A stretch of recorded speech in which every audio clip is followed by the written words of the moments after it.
یہ chilling effect پورے media پر آئے گا کہ اگر ایک براڈ کاسٹر کو اس بنیاد پر ایک مقدمے میں پھنسا دیا گیا اور سزا ہوگی تو باقی تمام براڈ کاسٹر اس کے بعد خود مختاری سے اور دلیری سے اور سچ بولنے سے ڈریں گے.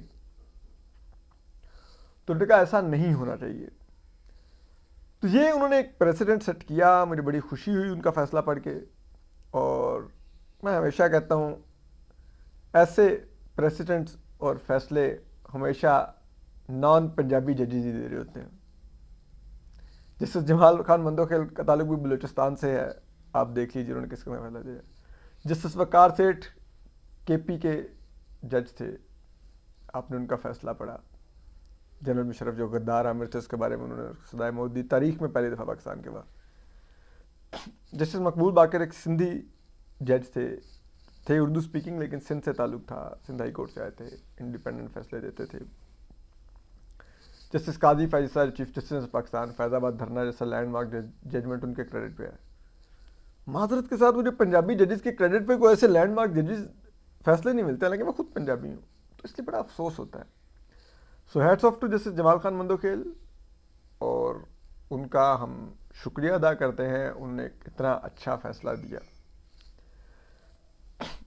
اس کے بعد اب آ جائیے ذرا اگلے اس پہ, وہ ہے کہ اب نے آپ کو بتایا تھا کہ میر نواز شریف اسلام آباد ہائی کورٹ میں اپنی ضمانت دائر کرنے جا رہے ہیں اور کورٹ سے پروٹیکشن مانگیں گے گرفتاری سے کہ ان کو کورٹ میں آ کے سرنڈر کرنے دیا جائے.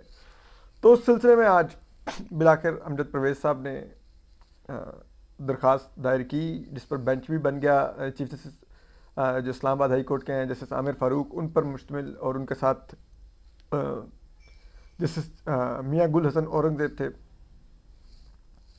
اور جو نون لیگ کی طرف سے میاں نواز شریف صاحب کو جو نمائندگی کر رہے تھے وہ امجد پرویز صاحب کر رہے تھے, جو نیب کیسز میں بھی ان کے وکیل بھی ہیں.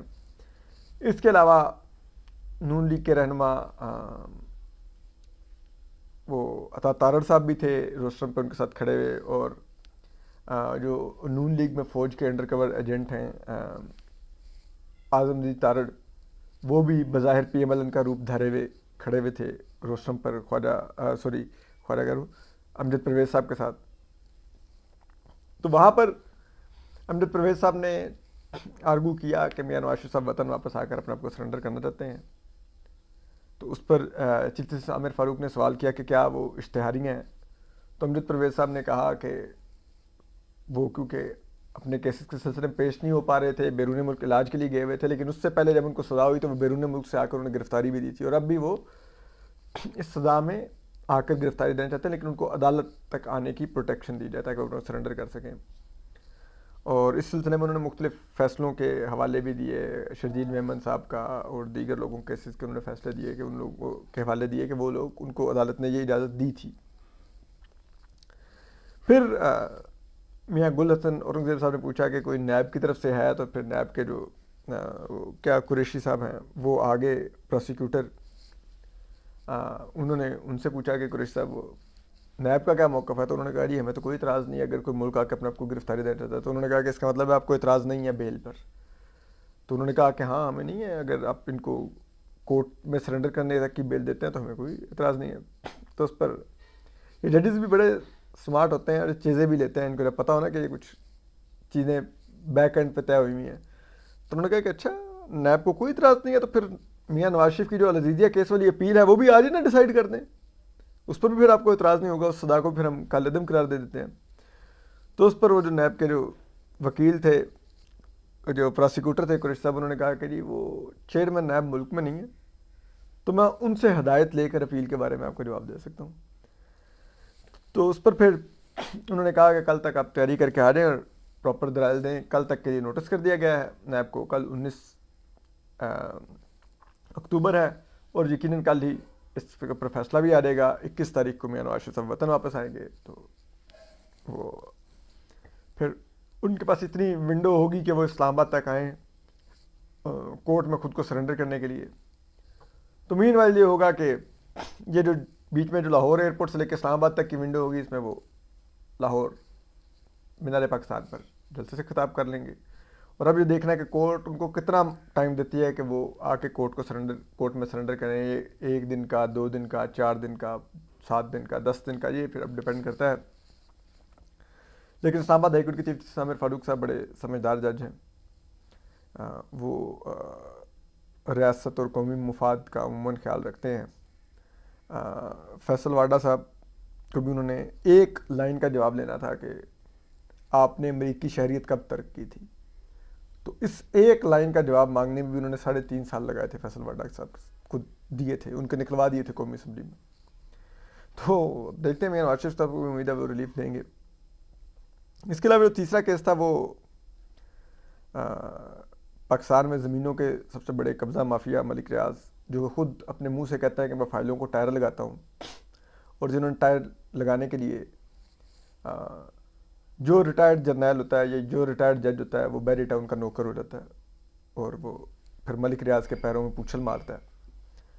تو ایون کہ یہ پچھلے کچھ عرصے میں جب وہ سو کالڈ 5th جنریشن وار جو ملک پہ مسلط کر رکھی گئی تھی، ابھی بھی چل رہی ہے کسی نہ کسی صورت میں، تو اس میں جو ریٹائرڈ جرنیل جو ٹی وی اسکرینوں پر بھیجے جاتے تھے اور وہ آ کے جہالت کے موتی بکھیرتے تھے، تو ان کو یہ جہالت کے موتی بکھیرنے کی تنخواہ بھی ملک ریاض سے ذرائع بتاتے ہیں دلوائی جاتی تھی. 20 لاکھ روپیہ جرنیلوں کی جو ٹی وی پر دفاعی تجزیہ کار بن کے سیاسی تجزیہ دے رہے ہوتے تھے، ان کو 20 لاکھ تنخواہیں بیریا ٹاؤن سے دلوائی جاتی تھیں. تو اب لیکن ان کا برا وقت چل رہا ہے. تو آج سپریم کورٹ میں ان کا کیس ٹیک اپ ہوا. تو بڑا ہی دلچسپ تھا. جو ایک تو انہوں نے آخری وقت میں اپنی ٹیم بدلی، وہ جو علی ظفر ہیں ان کی جگہ انہوں نے وکیل کیا سلمان بٹ صاحب کو، جو کہ نون لیگ کے قریبی وکیل ہیں. میاں نواز شریف صاحب کے بھی وکیل رہے ہیں، اٹارنی جنرل بھی رہے ہیں. تو سلمان بٹ صاحب نے آرگو کیا اور وہ بڑے ایویزو تھے، جواب نہیں دے رہے تھے، ٹال مٹول باتیں چھپا رہے تھے، واضح نظر آ رہا تھا. تو انہوں نے کہا جی کہ دیکھیں ہمیں یہ 16,000 ایکڑ زمین دینی تھی ملیری ڈیولپمنٹ اتھارٹی نے، لیکن 11,000 دی ہے. تو اس وجہ سے ہم تو جو چیف جسٹس قاضی فائزہ اور جسٹس اطہر منلہ اور جسٹس امین الدین خان پر مشتمل بینچ تھا، اس میں چیف جسٹس قاضی فائزہ نے پوچھا، انہوں نے کہا اچھا یہ آپ کے خلاف فیصلہ کب آیا تھا؟ انہوں نے کہا جی کہ 2019 میں، مارچ 2019 میں. انہوں نے کہا جی مارچ 2019 میں. تو چیف جسٹس قاضی فائزہ نے تو پوچھا تو پھر آپ نے اس فیصلے کے خلاف ریویو کیا؟ تو انہوں نے کہا جی ریویو بھی ڈیسائیڈ ہو گیا تھا. انہوں نے کہا اچھا. انہوں نے کہا تو یہ جو اگر یہ ملیری ڈیولپمنٹ اتھارٹی بحریہ ٹاؤن کو زمین نہیں دے رہی تو آپ لوگوں نے کوئی اس پر دی کوئی سپریم کورٹ سے؟ انہوں نے کہا جی بالکل ہم نے دادا سے رجوع کیا. تو انہوں نے کہا کہ تو وہ 3 سال کیوں نہیں وہ فکس ہوئی آپ کی پٹیشن؟ تو انہوں نے کہا جی پتہ نہیں. انہوں نے کہا نہیں کہ آپ نے کوئی ارجنٹ ہیئرنگ کی بھی اپلیکیشن نہیں دی؟ انہوں نے کہا نہیں. چیف جسٹس قاضی فائزہ نے پوچھا پھر اچھا اگر ارجنٹ ہیئرنگ کی بھی آپ نے اپلیکیشن نہیں دی تو کیوں نہیں دی؟ آپ کو 5,000 ایکڑ زمین نہیں مل رہی تھی، آپ کو تو بڑا جلدی میں ہونا چاہیے تھا. مجھے بڑی حیرت ہو رہی ہے. پھر انہوں نے پوچھا کہ اچھا ایک بات بتائیں، اگر آپ کی یہ پٹیشن نہیں فکس کی 3 سال سپریم کورٹ، تو آپ چاہیں گے کہ ہم یہ انکوائری کریں انٹرنل اپنے، تاکہ سپریم کورٹ کے اندر بھی انٹرنل اکاؤنٹیبلٹی ہو کہ کس نے یہ درخواست نہیں فکس ہونے دی؟ تو انہوں نے کہا کہ نہیں ہم نہیں چاہتے. انہوں نے کہا کیوں نہیں؟ آپ کا ایک اتنا بڑا مسئلہ اتنا سال پینڈنگ رہا، کیوں نہیں آپ نے درخواست فکس کروانے کی کوشش کی؟ اور کیوں آج آپ نہیں چاہتے کہ اگر آپ کی درخواست فکس نہیں ہوئی تو اس وجہ سے جو آپ کو نقصان ہوا ہے اس افسر کو آئیڈینٹیفائی کر کے کارروائی کی جائے اس کے خلاف جس سے آپ کی درخواست؟ تو انہوں نے کہا نہیں. پھر جب کہانی آگے بڑھنی شروع ہوئی تو پھر انکشافات کا سلسلہ شروع ہوا. سندھ حکومت کی طرف سے وہ ایڈوکیٹ جنرل سندھ پیش ہوئے تھے اور ملیری ڈیولپمنٹ اتھارٹی کی طرف سے فاروق نائک صاحب وکیل تھے. تو وہ انہوں نے پوچھا کہ اچھا بہرحال آپ کو جو جرمانہ ہوا تھا 460 ارب، چیف جسٹس قاضی فائزہ نے پوچھا، انہوں نے کہا کہ آپ نے کتنی ملک ریاض صاحب نے قسطیں جمع کروائی ہیں؟ تو انہوں نے کہا جی کہ وہ مجھے پتہ نہیں ہے. انہوں نے کہا آپ کو پتہ ہی نہیں ہے، آپ کیسے آگے؟ انہوں نے کہا وہ میں چیک کر کے کلائنٹ سے بتاؤں گا. انہوں نے کہا اچھا. انہوں نے کہا کہ آخری قسط کب جمع کروائی تھی؟ انہوں نے پھر وہ